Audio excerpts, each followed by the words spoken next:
Bueno, mi nombre es Andrea Angeramo, soy licenciada en producción de bioimágenes, soy la jefa técnica de multidiagnóstico y esta charla de hoy es para que hablemos un poquito de la resonancia del pie, que a muchos les trae duda porque no saben si estudiar el pie entero, el antepié, el retropié o el medio pie. La realidad es que estudiar el pie entero es un grave error porque las angulaciones del antepié y del retropié son distintas, entonces nosotros optamos por estudiarlas separadas. En muchas instituciones se estudia separado el antepié del retropié y en este caso ahora vamos a ver del medio pie. En esta charla del día de hoy no voy a ahondar mucho en anatomía ni en secuencias porque eso ya lo dio Laura Rodríguez el año pasado en una charla de tobillo y en realidad de pie en resonancia y tomografía y ahí habló de secuencias y de anatomía, así que yo voy a ir más a cosas específicas del tobillo, antepié y del medio pie, en qué caso, o sea, según qué patología tenga la orden, cómo estudiarlo, ¿sí? Bueno, arrancamos. Todos sabemos que en el pie, la estructura del pie se divide en antepié, medio pie y retropié. ¿Qué compone el retropié? El calcáneo y el astrágalo. El retropié, calcáneo y astrágalo. En medio pie, las cuñas, los cuboides y los escafoides. Y el antepié está compuesto por los metatarsianos y por las falanges. Recuerden que el antepié y el retropié queda delimitado por la articulación del isfrán y la de Chopard, ¿sí? Que eso compone, o sea, todo lo que queda entre esas dos articulaciones compone el medio pie. Entonces ahora cuando veamos cómo se estudia cada uno y en qué patología estudiar uno u otro, les voy a explicar un poquito más de esto. Esto que les estoy mostrando es un resonador cerrado y es el posicionamiento del pie en un resonador cerrado, ¿sí? Nosotros vemos una bobina tipo bota y decimos qué fácil que es posicionar el pie en un resonador cerrado, porque decimos, bueno, tiramos al paciente ahí, acomodamos el pie, así como lo vemos acá, le ponemos el abrojo, ponemos la tapa y listo, ya está, y ahí podemos hacer el pie tranquilamente. Y siempre decimos que acomodar un pie en un resonador abierto es mucho más difícil. Eh, y no, el resonador cerrado a veces trae más complicaciones que el resonador abierto para hacer un pie o tobillo. Esta es la posición del resonador abierto, que acá tenemos de modelo una compañera que es bastante colaborativa, que no es lo que suele pasar con los pacientes. Fíjense que le pusimos una almohadita para que ella apoye el pie, pero bueno, no está haciendo fuerza, si no esta almohada se cae. Entonces acá tenemos que buscar un montón de almohadas, inmovilizadores para que el pie no se mueva. Queda como mucho más suelto el pie y está como inestable para estudiarlo, ¿no? Va a tener movimiento y si no está bien colocada la bobina, tampoco vamos a tener buena señal. En el resonador abierto, para hacer un antepié, lo ideal es que el pie quede paralelo al magneto, la parte de arriba del magneto y la parte de abajo tiene que quedar paralela al eje anterior del pie. Si nosotros este pie lo ponemos en 90 grados y queremos hacer un axial de pie, que sería todo el recorrido de la planta del pie, nos va a dar un artefacto y no se va a poder hacer. Entonces siempre lo que hacemos es poner estos almohadones abajo de las rodillas para levantar la rodilla y que quede la pierna a 90 grados y el pie haga este vuelco o este quiebre y que quede paralelo a ambos magnetos, al superior y al inferior. Pero fíjense que la paciente que tenemos acá es una paciente flaquita, es una paciente que se puede mover bien y si nosotros le ponemos mucho suplemento abajo de la rodilla, vamos a llegar bien y va a poder pasar bien por abajo del magneto. Si es el caso de un paciente más gordito, tengamos en cuenta que no vamos a ponerle tanto suplemento acá porque si no la rodilla nos va a tocar con el magneto y no va a entrar. Son las limitaciones que tenemos para hacer un antepié o un retropié en un resonador abierto y en este caso con una bobina flexible, ¿sí? Que nosotros solemos usar la flex porque tiene más señal o mejor señal. Bueno, acá sería la posición del antepié, como queda paralelo a los dos magnetos, y esta parte de la bobina tiene que quedar también paralela a lo que es el magneto superior y el magneto inferior, porque si no también da un artefacto. Y acá en este caso estamos haciendo el retropié o tobillo, que fíjense que la paciente está a 90 grados, acá sí, sacamos la almohada abajo de la rodilla, y esta parte de la bobina va a quedar paralela también al magneto superior y al magneto inferior, ¿sí? Acá les traje algo bien resumidito del paquete de cortes y de cómo deben estudiarlo. Fíjense que muchos de ustedes posicionan sobre los scout y eso está mal porque el scout siempre tiene una diferencia con la secuencia real. Entonces, lo que primero vamos a hacer en el scout es el axial de tobillo, que es el que es más fácil para ubicar y que no tiene tanto, eh, no necesitamos tantos parámetros para posicionarlo. Una vez que tenemos hecho el axial, que sería este, que con un scout podemos ver perfectamente la articulación, porque el axial se programa paralelo a la articulación, y un coronal scout también podemos conseguir bueno como para poder posicionar un buen axial. Entonces, lo primero que vamos a hacer es hacer un axial, y una vez que tengamos este axial, recién vamos a hacer el coronal y el sagital. ¿Por qué? Porque el coronal necesitamos que sea paralelo a una línea media entre los tres huesos, ¿sí? Tiene que quedar bien paralela a esa línea media. Y en el plano sagital tiene que venir paralelo a la tibia y perpendicular al astrágalo de calcáneo. Nunca tenemos que cortar el tendón de Aquiles ni cortar las cuñas y los cuboides que les mostraba en la imagen anterior. Siempre en un tobillo tenemos que llegar a la parte media del medio pie, ¿sí? Desde la parte posterior del tobillo sin cortar el tendón de Aquiles hacia adelante hasta la parte media del medio pie. Y en el caso del sagital, tenemos que ir paralelo a la articulación, a estas dos articulaciones. Fíjense que acá le trazan una línea imaginaria de puntos y el paquete de cortes va perpendicular a esa línea punteada. Si no tienen esta línea imaginaria, se van a guiar de estas dos articulaciones. Y este paquete de corte tiene que ir paralelo a esa articulación. Y acá lo mismo que en el coronal. Tiene que venir paralelo a la tibia y perpendicular al astrágalo y al calcáneo. Esto es un buen posicionamiento de un tobillo, de un retropié.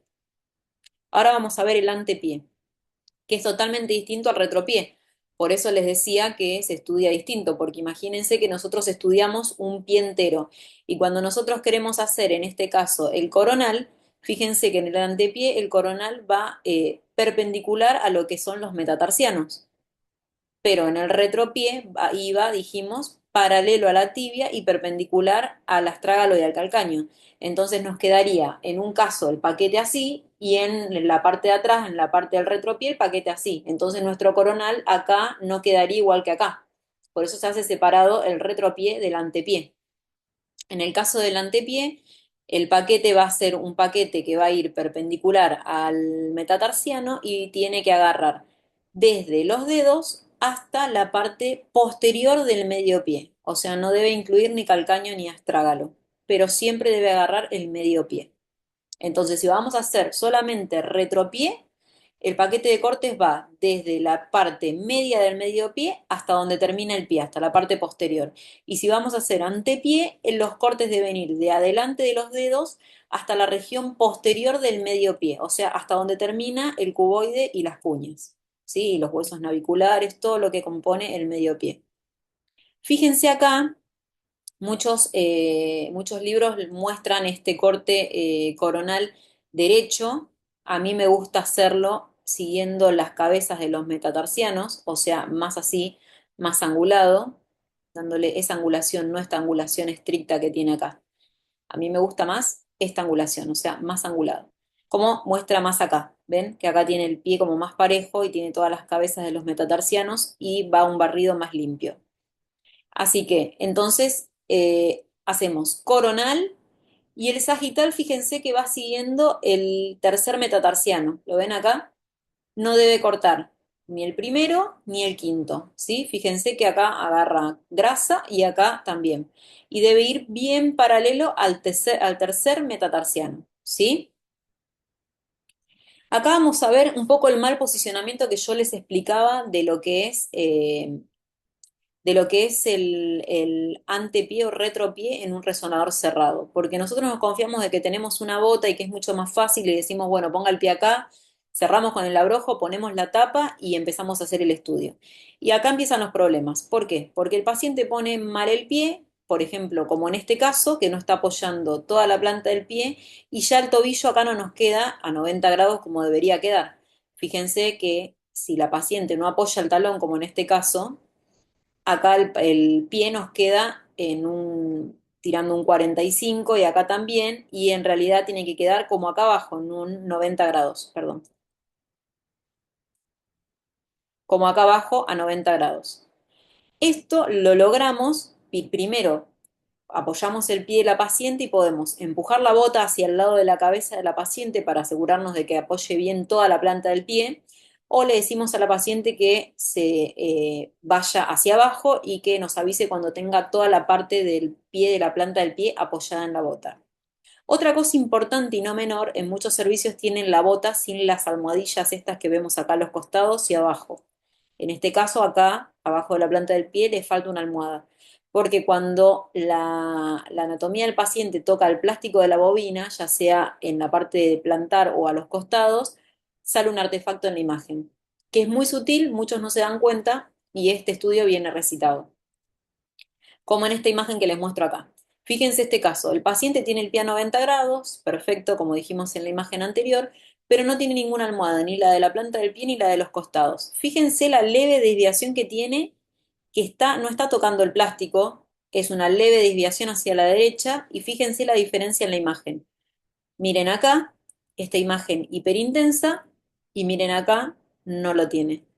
O sea, esta imagen hiperintensa y esta imagen hiperintensa en el tejido celular subcutáneo es producto de que el paciente está cerca de la pared de la bobina. ¿Sí? Esto puede dar una falsa imagen y por ende puede hacer que el médico se confunda y que crea que el paciente tiene un edema óseo cuando no lo tiene. Este paciente y este paciente son el mismo paciente y fíjense la diferencia en el tejido celular subcutáneo de este lado y fíjense en el tejido de este lado. Fíjense en la parte ósea, como tiene la imagen hiperintensa, y fíjense en la parte ósea de este lado. Este hueso está totalmente normal y este también, pero está mal posicionado. Otra cosa a tener en cuenta en los resonadores cerrados cuando hacemos tobillo y pie para ahorrar tiempo es esto. Cuando el paciente está acomodado en la bobina, nosotros le ponemos el pie al lado, ¿no? Porque trae un soporte acá para poner el pie al lado. Pero si nosotros dejamos el pie al lado, le vamos a tener que poner fase de sobremuestreo, porque si no en la imagen va a salir esta imagen que está acá y a veces mucho peor sale más acá adentro. Entonces, si le ponemos fase de sobremuestreo, el estudio se va a extender porque la fase de muestreo nos condena con tiempo, sí, con tiempo de estudio. Entonces, fíjense, esta imagen es con el tobillo al lado, con 0% de sobremuestreo, dando esta imagen, ¿no? Que este estudio viene recitado. Esta imagen es con el tobillo al lado, pero con 50% de fase de sobremuestreo. Esta imagen está bien, pero acá nos están penalizando con tiempo. Y esta imagen es con el tobillo separado, o sea, le tenemos que pedir al paciente que ponga el pie totalmente lateralizado, bien pegado a la pared del tubo, y con 0% de sobremuestreo. O sea, estamos con un tiempo bajo, con el paciente con la pierna corrida hacia el tubo. Esto pasa en todos los resonadores, por eso lo comento. En todos los resonadores cerrados, ¿no? Philips, G, todos los resonadores que usemos que tengan este tipo de bobina van a salir con ese artefacto. Entonces es un buen tips para no sumar tiempo a la adquisición, correr siempre el tobillo contrario. Si en el tobillo contrario al que estamos estudiando el paciente tiene, por ejemplo, una tobillera, también va a salir la imagen encima del tobillo. Así que o hay que hacérsela cortar o hay que hacérsela sacar, pero esa tobillera no puede estar porque sale sí o sí arriba del tobillo. Ahora vamos a ver cuándo hacerle un paciente antepié, cuándo hacerle medio pie y cuándo hacerle retropié. Cuando nosotros venimos, o sea, cuando nosotros abrimos la orden en consola y vemos que le piden al paciente, no sé, resonancia de pie por ejemplo, metatarsalgia. Y nosotros ahí nos empezamos a confundir y decimos, ¿por qué? ¿Qué le tenemos que hacer? ¿Le tenemos que hacer el pie entero? ¿Le tenemos que hacer antepié? ¿Le tenemos que hacer retropié? Bueno, En este caso yo les voy a explicar cuándo hacer antepié, cuándo hacer medio pie y cuándo hacer retropié, ¿sí? Para una metatarsalgia, claramente lo que se quieren estudiar son los metatarsos, entonces, en este caso lo que vamos a hacer es un paquete que incluya el medio pie. Recuerden que siempre cuando hacen antepié tiene que estar incluido el medio pie, que era cuboides, cuñas y naviculares, tienen que estar incluidos en ese paquete. Y lo que sí podemos cortar son las falanges. O sea, las falanges en este caso no nos interesan. Tenemos que cortar desde donde inicia el medio pie hasta donde termina la cabeza del metatarso. Todo ese pedazo tiene que estar incluido cuando el diagnóstico es metatarsalgia. Pasamos a otro caso. Enfermedad de Freiberg es esta imagen necrosa ahí en la cabeza del segundo metatarsiano. Lo mismo que en el anterior, con estudiar todo el medio pie, como vemos acá, hueso navicular, cuboides y cuñas, y todo el metatarsiano, incluyendo las cabezas de los metatarsos, ya alcanza para la enfermedad de Freiberg. Entonces, si en una orden nos viene diagnóstico de enfermedad de Freiberg, es necesario hacerlo así y no pasa nada si cortamos los dedos, ¿sí? Pasamos a otra. Neuroma de Morton. Esto es muy común verlo en las órdenes. Y acá tenemos que estudiar sí o sí el antepié. En algunos equipos, el paquete del neuroma de Morton es muy chiquitito, ¿sí? Con 10 cortes alcanza y sobra, se hace angulado igual que como hacemos el antepié, pero fíjense que la zona del neuroma es ahí, ¿sí? Más o menos en la cabeza de entre el tercero y el cuarto metatarsiano, ¿sí? Ahí. Entonces, nuestro paquete de corte puede ir desde acá, que sería mitad de metatarsianos, hasta donde termina la cabeza de los metatarsos, ¿sí? Un paquete bien chiquitito, enfocado ahí, con cortes bien finos, en coronal, sagital y axial, para poder diagnosticar el neuroma. ¿Sí? Es muy, muy puntual el dolor, el paciente llega al servicio y se señala justo ahí o debajo del pie, pero en la misma zona, ¿sí? Si le duele ahí, segurísimo es un neuroma. Pasamos a la siguiente.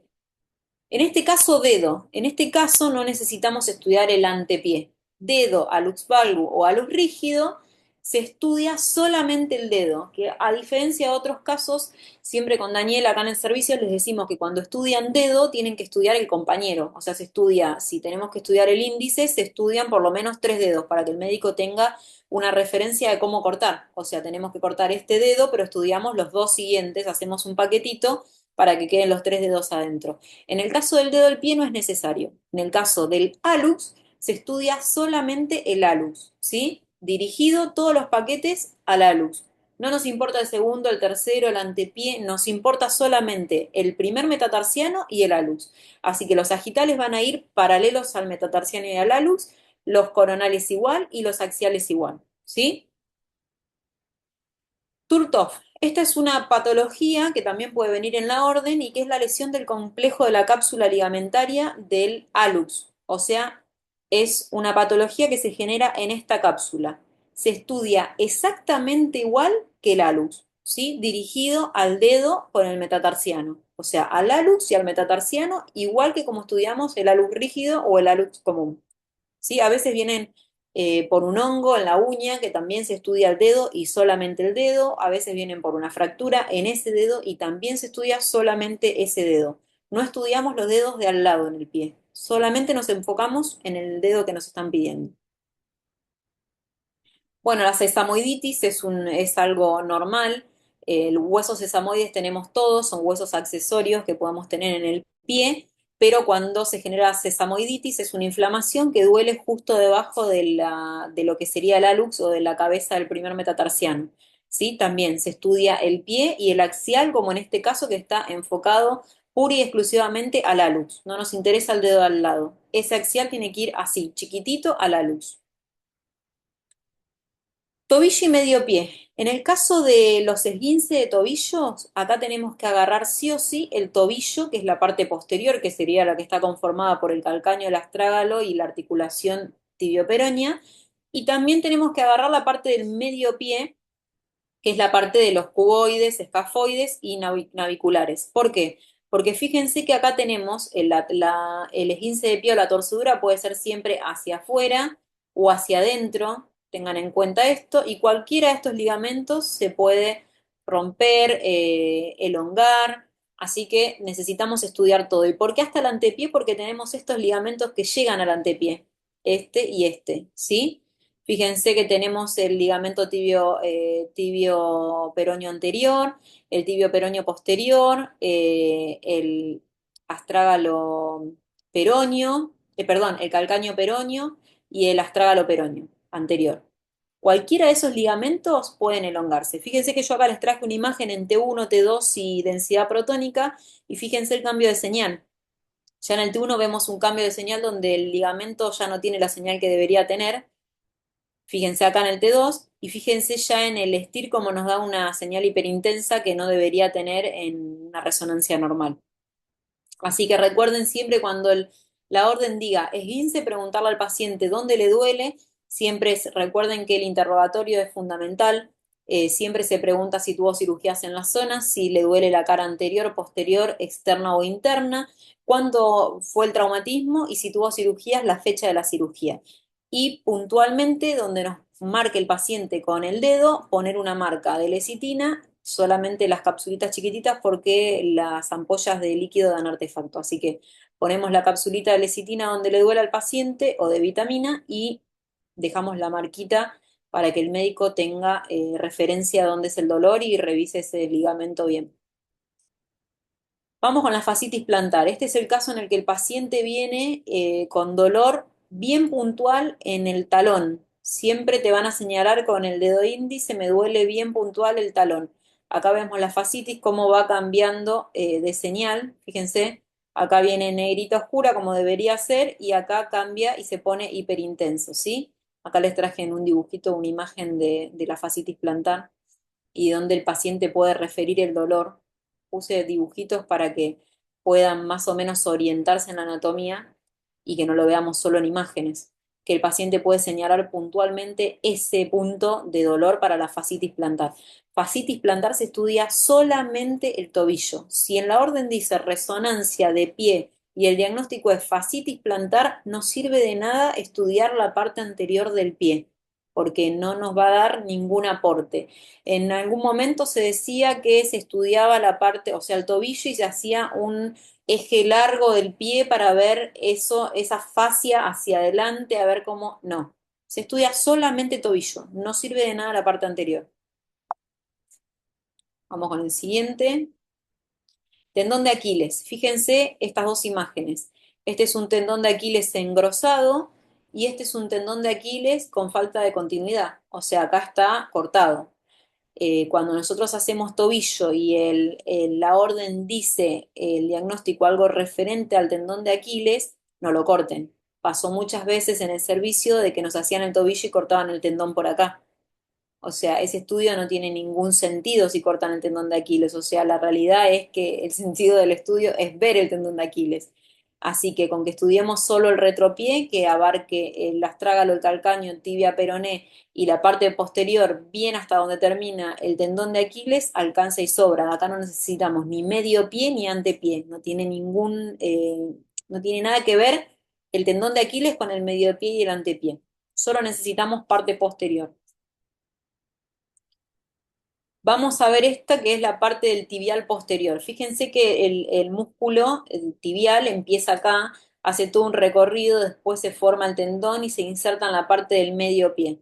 Entonces, cuando nos piden en el diagnóstico algo por el tibial anterior, no podemos dejar de cortar el medio pie. Tenemos que cortar retropié, que está conformado por el astrágalo calcáneo y la articulación tibia peroña, y el medio pie, ¿sí? Tenemos que sí o sí cortar, porque fíjense dónde se inserta. Si nosotros cortamos por acá, estamos cortando esa inserción y el médico no la puede ver.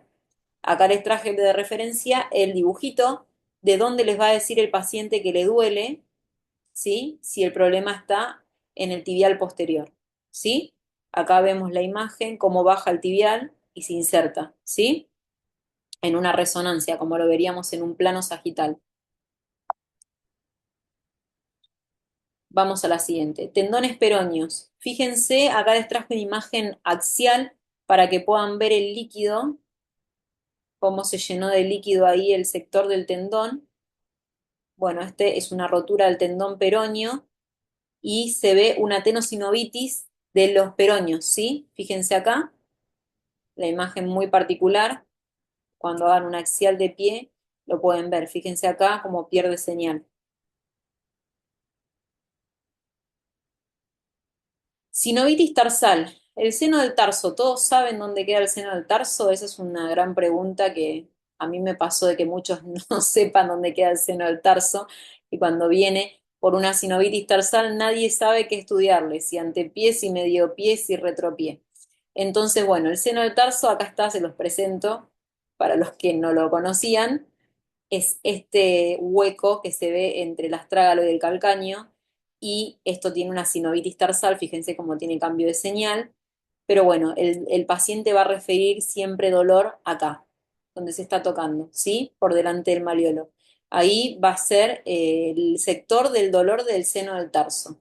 Generalmente cuando al paciente le duele eso, en la imagen encontramos esto, ¿sí?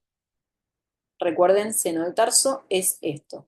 Si bien, uy, perdón, si vienen por seno del tarso, recuerden que solamente con estudiar retropié, que abarque astrágalo y calcáneo, alcanza.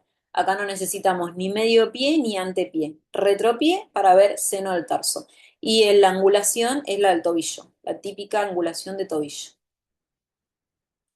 Síndrome de los naviculares. Nosotros tenemos un hueso acá que se llama navicular y muchos de nosotros tenemos, es una variante anatómica, este hueso navicular deformado y se hace esta especie de honguito, esta imagen para arriba, como está acá y como está acá. Es una variante anatómica que genera dolor. Es una enfermedad degenerativa de ese hueso y genera dolor en todo el empeine o la parte media del pie. En este caso, tenemos que estudiar retropié y medio pie completo, ¿sí? No podemos estudiar solamente el medio pie, tenemos que estudiar las dos cosas. Medio pie. Bueno, para hacer el medio pie usamos el mismo protocolo del antepié, que es lo que les decía antes, sin incluir las falanges porque no las necesitamos. Necesitamos incluir de forma completa los metatarsos, las cuñas, los escafoides y los cuboides, ¿sí? Los paquetes del corte se van a ubicar con la misma angulación del antepié y en la lesión del ifrán se estudia igual que el medio pie. Puede ser que en la orden les venga un diagnóstico que diga lesión del isfrán, que es la articulación, recuerden que divide los metatarsianos de la parte media del pie. En esa articulación se puede generar alguna fricción o no me sale la palabra ahora, bueno, alguna degeneración ósea. Entonces se estudia como si fuera el antepié con un paquete más chico, con cortes más finos, solo en la parte del medio pie, desde la articulación del ifrán hasta la articulación de Chopard, que es la del ifrán la que divide los metatarsos de la parte media y la de Chopard la que divide la parte del medio pie con el astrágalo y el calcáneo, ¿sí? Solo con estudiar esa parte de escafoides, cuboides, cuñas y metatarsos, alcanza. O sea, sería la parte posterior de los metatarsos. Se hacen los dos protocolos, hasta ahora vimos cuándo hacer antepié y cuándo hacer retropié. Los dos protocolos se hacen cuando la orden no tenga diagnóstico, por ejemplo, que pidan pie pero no tiene diagnóstico, entonces en ese caso se le hace el retropié por un lado y el antepié por el otro, nunca entero, nunca largo. Recuerden eso, porque la parte posterior dijimos que tenía distinta angulación que la anterior. Entonces perdemos tiempo, obviamente es un turno mal dado porque se le tienen que dar dos turnos a ese paciente, pero en ese caso tenemos que hacer el retropié por un lado y el antepié por el otro. Al médico no le sirve que hagamos toda la misma angulación del antepié y el retropié. Ese paciente se va a ir recitado. Y si no tienen tiempo, se hace o el antepié o el retropié y se recita la otra parte para otro día. Pero se hace siempre por separado. Después, cuando el diagnóstico diga dolor en arco plantar, se hace también antepié y retropié, las dos, sí o sí. Cuando el diagnóstico diga fibromatosis plantar, se hacen las dos, antepié y retropié.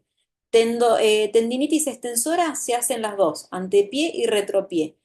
Para el pie plano, se hace el retropié completo y se hacen solo los axiales del antepié. Y ojo con los axiales del antepié porque acá todos tienen dudas en el antepié o en el pie, mejor dicho, de cuáles son los axiales y cuáles son los coronales. Algunas instituciones lo llaman eje corto y eje largo. ¿sí? Recuerden, yo acá les puse una fotito de cuáles son los axiales. El axial siempre es el que corta así. Algunos lo confunden con el coronal. Sería el eje largo. Y el coronal es el que corta así, que sería el eje corto. Entonces, si el estudio lo piden por pie plano, se hace el retropié completo y solo los axiales que serían los ejes largos del pie, ¿sí? Que es esta fotito que yo puse acá.